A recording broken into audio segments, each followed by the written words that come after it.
आप इस शिव मंदिर की सुबह सुबह आके सफाई करके जाओ। ये काम मुझे दिया गया।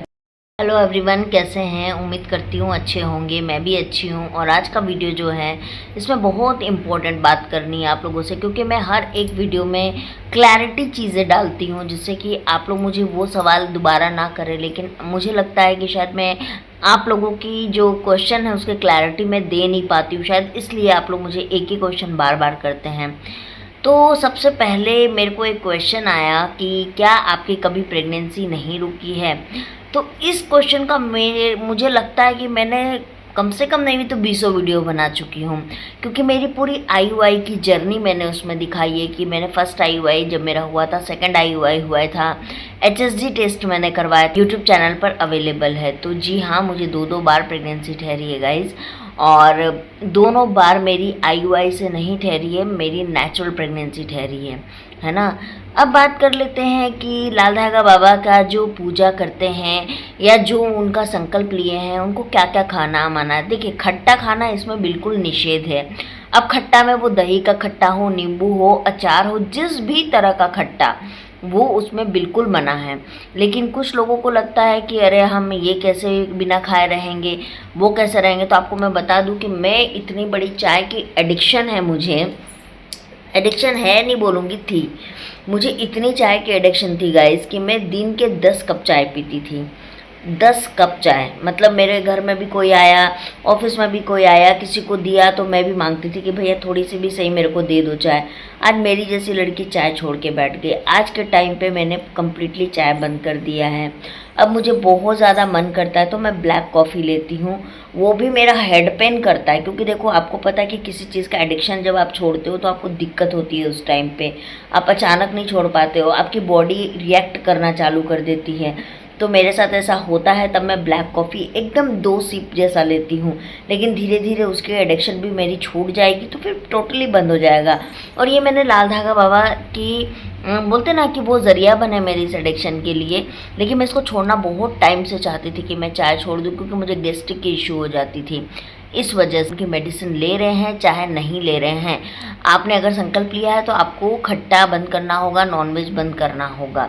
ये कंपलसरी है कि आपको बंद करना ही होगा। और साथ ही कैफ़ीन बंद करना होगा, यानी चाय, कॉफ़ी, ये सारी चीज़ एकदम बंद करनी होगी। जो कि मेरे को अभी भी कॉफ़ी की आदत है थोड़ी सी, लेकिन मैं उसको बहुत जल्द छोड़ दूँगी, बहुत जल्द।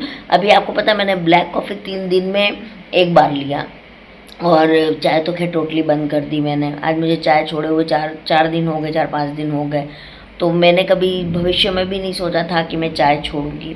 कि अगर आपको हेल्थ इशू है, आपको कोई भी दिक्कत है, जैसे कि फाइब्रॉइड है, एंडोमेट्रियोसिस, जो भी आपको दिक्कत है, जिस वजह से आपकी प्रेगनेंसी नहीं हो रही है, तो अगर आप लाल धागा बाबा की मेडिसिन खा रहे हैं तब तो ठीक है। लेकिन अगर आप उनकी मेडिसिन नहीं खा रहे हैं तो आप किसी डॉक्टर से अपना ट्रीटमेंट भी लीजिए। ऐसा नहीं कि आपको ट्रीटमेंट नहीं ले रहे हैं और आप सिर्फ पूजा कर रहे। देखो, पूजा करने से भी बहुत सारे लोग बोल रहे हैं कि हमको रिजल्ट आया, लेकिन बहुत सारी ऐसी भी मेरी सब्सक्राइबर जो साल भर से पूजा पाठ कर रही हैं, लाल धागा बाबा का संकल्प ली हैं, दिया बत्ती सब कुछ कर रही है, लेकिन उनको रिजल्ट नहीं आया। तो मैं एक चीज़ यहाँ पर ज़रूर बोलूँगी, मेडिकल और साइंस को भी लेके चलना पड़ेगा आपको। आपका ट्रीटमेंट लेना बहुत कंपलसरी है गाइस, वो आप ज़रूर से लीजिए।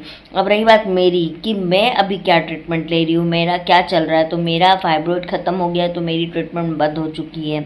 मैं भी कोई ट्रीटमेंट नहीं ले रही हूँ। मैं सिर्फ और सिर्फ अभी जो है वो डाइट पे फोकस कर रही हूँ। अब डाइट, लोग मुझसे पूछते दीदी आपकी डाइट बता दो, तो मेरी डाइट सिंपल सी ये है कि मैं बाहर का खाना नहीं खाती हूँ। जो खाती हूँ घर का बना हुआ ताज़ा खाना खाती हूँ, बासी बिल्कुल खाना नहीं खाती। इनफैक्ट मैं सुबह का खाना शाम में भी नहीं खाती हूँ। फ्रिज में रख के तो मैं कभी नहीं खाती हूँ। मैं आटा कभी फ्रिज में नहीं रखती हूँ।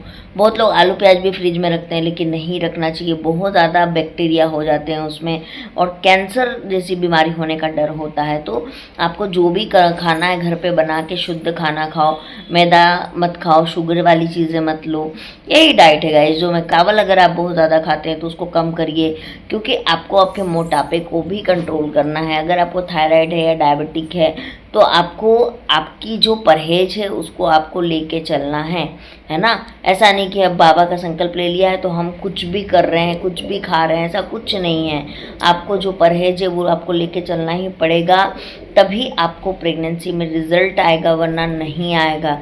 अगर आप बहुत मोटे हैं या आपका वेट बहुत कम है तो उसको आप बढ़ाइए, मेंटेन कीजिए, ठीक है। और सबसे इम्पोर्टेंट बात, जो सबसे ज़्यादा इम्पोर्टेंट बात, हर टाइम सोचते रहना प्रेगनेंसी प्रेगनेंसी प्रेगनेंसी, हर टाइम वो आपको कहीं ना डिप्रेशन में डाल देगा। क्योंकि जो चीज़ जब होनी है ना वो तभी होगी। आपके बोल देने से या आपके सोच लेने से अगर ये ऐसी होने लग जाती तो डेफिनेटली हर कोई ऐसा सोच के कर लेता। हाँ, अगर आप पॉजिटिव सोचोगे उससे आपको एक फ़ायदा ज़रूर होगा कि आपकी बॉडी पॉजिटिव रिएक्ट करना चालू कर देगी। तो इसीलिए जितना हो सके आप पॉजिटिव सोचिए, अच्छा सोचिए, और हो सके तो आप पूजा पाठ में ध्यान लगाते ही अपने डाइट पर कॉन्सेंट्रेट कीजिए। एक और चीज़ मैं आपको बताऊंगी जो कि बहुत बहुत इम्पोर्टेंट है और मेरी बहुत पर्सनल चीज़ है जो मैं आपको बता रही हूँ। जैसे कि हमारे घर के जस्ट पास में मंदिर है, शिव मंदिर, आपने देखा था ना कि शिव मंदिर है। तो उनके जो पुजारी जी हैं, पंडित जी हैं, उन्होंने मुझे एक काम सौंपा है। मुझे समझ में नहीं आया कि ऐसा उन्होंने क्यों कहा, क्योंकि मेरी सास जो है वो उनसे हमेशा बातचीत करते रहती है। तो उन्होंने मुझे क्यों कहा मुझे समझ में नहीं आया। तो मैंने ना ऐसे ही गूगल पे जाके सर्च किया कि शिव मंदिर की सफाई करने से क्या होता है। तो उसमें मुझे बताया कि अगर कोई औरत चाहे कितनी भी एज की हो और उसको बच्चा नहीं हो रहा है तो 3 महीने शिवालय की सफाई, अगर वो शिवालय की सफाई डेली सुबह में आके करती है और शिव जी को चंदन का लेप लगाती है, शिवलिंग में जल चढ़ाती है, बेलपत्र चढ़ाती है और फूल चढ़ाती है ना, तो उसको 3 महीने में गर्भधारण होता ही होता है।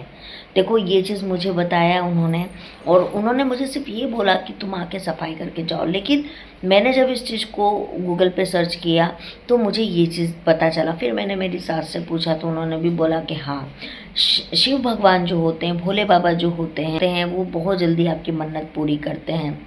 तो इसीलिए अगर आप इस बात पे बिलीव करते हैं तो आप अपने आसपास के किसी भी मंदिर में जाके आप सफाई कर सकते। सफाई करने का मतलब ये है कि आप वहाँ पे झाड़ू लगा सकते हैं या पानी से मंदिर को धो सकते हैं। शिवालय में जितना शिवलिंग के पास में जितना फूल या जितना कुछ रहता है उसकी सफाई कर सकते हैं। और ये बहुत ज़्यादा फलदायक होता है। मतलब आप 16 सोमवार जो करते हो या पशुपतिनाथ जी की पूजा करते हो उससे भी कहीं गुना ज़्यादा फ़ायदेमंद होता है। तो जिन महिलाओं को नहीं हो रहा है, रिज़ल्ट नहीं आ रहा है, वो ये भी कर सकती हैं। क्योंकि कल मैंने एक वीडियो बनाया था जिसमें मैंने बोला था कि भैरव बाबा जो है वो शिव जी के तीसरे रूप है, लेकिन तीसरे नहीं 5वें रूप है। मेरे मुंह से गलत निकल गया था। तो कहने का मतलब है कि वो शिव जी के ही रूप हैं। पशुपतिनाथ जी वो भी शिव जी के ही रूप है, इसलिए शिव जी को सभी देवताओं में सर्वोपरि माना जाता है। तो आप अगर ये चीज़ करते हैं तो आपको डेफिनेटली रिजल्ट आएगा। देखो मैं कोई बहुत बड़ी पुजारी या मैं कोई बहुत बड़ी जानकार नहीं हूँ, लेकिन जितनी जानकारी मुझे है वो जानकारी मैं आपके साथ शेयर कर रही हूँ। और दूसरी चीज़ है कि मैंने 21 दिन का अखंड ज्योत का मैंने स्टार्ट किया है कल से, अखंड ज्योत, जिसमें कि मुझे हनुमान चालीसा पढ़ना है, राम स्तुतिम पढ़ना है, और ये मैं करूँगी। और सिर्फ श्लोक जो है वो मैं पढ़ूँगी। तो अभी मैं शाम में अपने ऑफिस में ही दिया करूँगी तो मैं उसको पढ़ूँगी। तो मैं आप लोगों के साथ शॉर्ट में शेयर करूँगी, आप लोग उसको ज़रूर देखिएगा। हो सके तो आप लोग भी करिएगा। और अगर आपको इससे जुड़ी जो मैंने अखंड ज्योत का संकल्प लिया है इससे रिलेटेड अगर आपको कोई भी जानकारी चाहिए मुझसे तो आप मुझे ज़रूर बताइएगा, मैं आपको उसकी जानकारी ज़रूर से दूंगी, है ना। तो चलिए मैं मिलती हूँ आप लोगों से बहुत जल्दी एक नई वीडियो में। तब तक के लिए बाय बाय गाइस, और मिलते हैं हम बहुत जल्द, है ना। बाय।